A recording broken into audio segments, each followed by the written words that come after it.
Hi, we're here at Broadcom. We're going to take a look at the Broadcom LTE solution. Which is the BCM21892. All right. Thank you for coming, Brian. Happy to have you here at Mobile World Congress.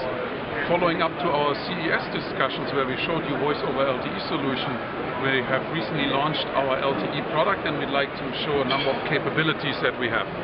First, you'll see here a Broadcom-based smartphone running Android that uses our 21892 LTE chip. It packages the baseband, the radio, plus the memory in a very small single chip.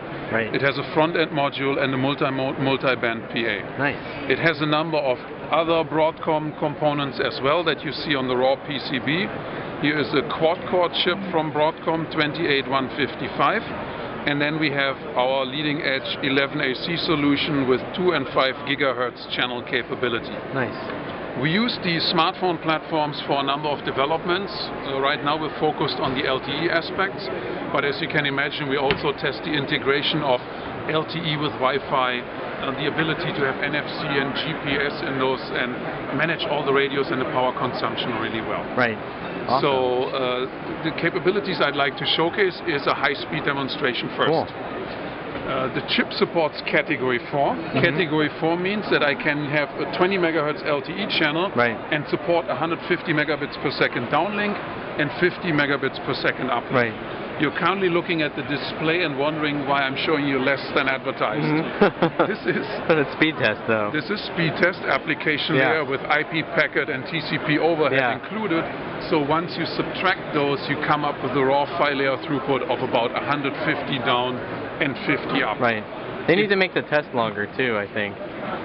Well, yeah, I guess I made it so short because if you do it on the internet, you consume a lot of backhaul and traffic. This is a hosted demonstration so that we can achieve the speeds. We have our device cabled to an Anritsu base station emulator, and then Broadcom hosted server where we have purchased from Ookla the speed test application. Nice. So it's the real Ookla app, so that we don't fiddle with it, but it is the real deal. Cool. And this is the base station emulator you're running it on? Yeah, this is one of the Anritsu devices we're using for that purpose. Very familiar. The next demonstration, perhaps one step up, we want to do a wireless version of that. So we also show at this trade show our phones over the air. Oh, cool. Wow. So what you see here is one of these phones. It runs basic Android.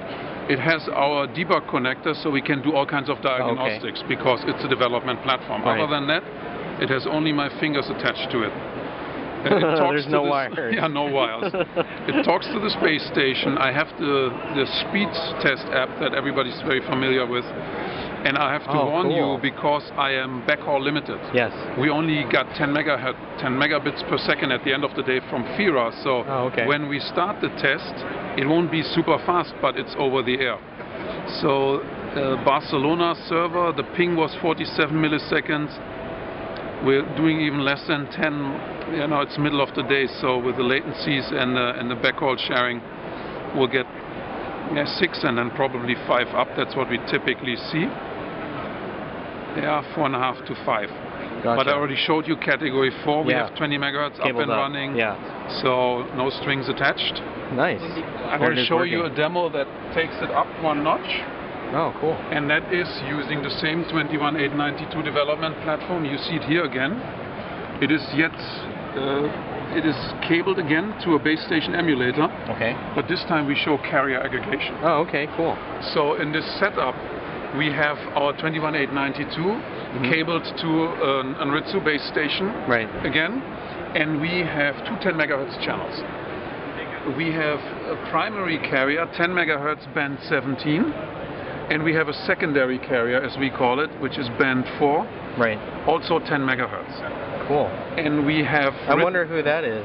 That's AT&T. Oh, well, you said it. I didn't. Why are we doing this? So we run a test script where every 30 seconds we turn on and off the secondary carrier. And the bandwidth processed in the phone goes from 10 megahertz and 75 megabits to 20 megahertz and 150 megabits per second. So then what you see as we go up and down, you see throughput in the 10 megahertz case with only one carrier of about 75 megabits per second. Right. This is the scale of throughput, and when the second carrier is on, you see it above 140 megabits per second, and you see slight fluctuations. So let me explain the fluctuations. If you look at the bigger screen, I have 2 video streams running into my phone. I have a web browsing session live here, and I'm filling the pipe with iPerf. Right. On top you see a NetMeter application that measures the file layer throughput that I get in this demonstration. Right now you see 74 megabits, which corresponds to a single carrier. 10 megahertz maximum. 10 megahertz, it is category 3 peak speed. And if you stay with me for 20 more seconds, you will see how the speed goes up as we turn on the second layer. Nice. So the readiness and stability we have in our platform allows us to turn it on and off, do it at the application layer, for the system to automatically acquire a second channel, and then do the combinations in the MAC layer and the stack, and spit it out as IP traffic. Oh, really? Nice. So I would contend that's pretty cool. That is pretty cool. I would also contend that, not sure you'll see that many other places here in Barcelona, but that's for you to find out. So what carrier do you turn on and off? Band 4, 1.7 gigahertz. So thanks for the patience. Because that's the one that might come in and out more often. Yeah, I mean, it's carrier preference. If you have 701.7 gigahertz, you would probably run your primary network at the lower frequency for better reach and mobility. And then capacity-wise, you would have Band 4 deployed in urban areas also. Cool. So as we continue through the demo lineup. Oh wow, you've got a bunch of demos. Yeah, no, we come out swinging. We do envelope tracking as well. Oh, awesome! Wow. Yeah, LTE power consumption sometimes is talked about. Doesn't it take a lot, and how you're going to do all of this? One of the technologies that the industry is working on to manage, especially uplink when you send data back to the network, is envelope tracking. We have an envelope tracking solution that I'll explain in a second. The basic concept of the envelope tracking requirement is that in OFDMA, your waveform changes with your actual transmission requirements all the time. And it goes up and down more or less, simply speaking. And if you cannot adjust to the requirements of your waveform, you have to overpower the system. You constantly transmit at a power level that gets all your signal out, irrespective of the fact that there's an area where there's no data, no traffic, so to speak. Now, if you can track the envelope, you see the red line very thin, you have a savings potential indicated here in green. And that is what we do in envelope tracking. 21892 yet again, but this time in a technology development platform. To do envelope tracking, I need to do a number of real-time power measurements, so it has to be on a board like this. You need a power supply too. Do you have your own power supply? We have our power supply right here, so I'm scoping out. This is total modem power. I have an OFDMA signal generator from Agilent that sends my waveform into the board. And then lastly, I have an oscilloscope that measures real-time the supply voltage going into the power amplifier. And here you see the zigzag line just left me. Now you see a flat line. The flat line is when we turn off the envelope tracking mode and you get this capability. We call it bypass mode. Your savings are nothing. You save nothing and you burn about, in this case, 1060 milliwatts.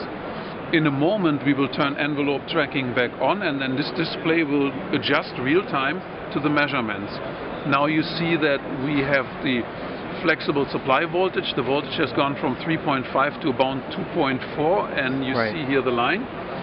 And the power amplifier power draw dropped by 200 milliwatts, and we increased the PA efficiency from 34% to almost 42% power added efficiency, and now it went back off. And we do all this while keeping a very close eye on spectral mask. So we have a spectral mask analyzer that allows us to continuously monitor the shape of the transmitted signal. Yeah, so you don't get weird modulation effects. And an additional technology we overlay to basic envelope tracking is digital pre-distortion. And these technologies in particular that we spoke about last are proprietary innovations. There is no standard required to do any of this, so it gives us an opportunity to innovate.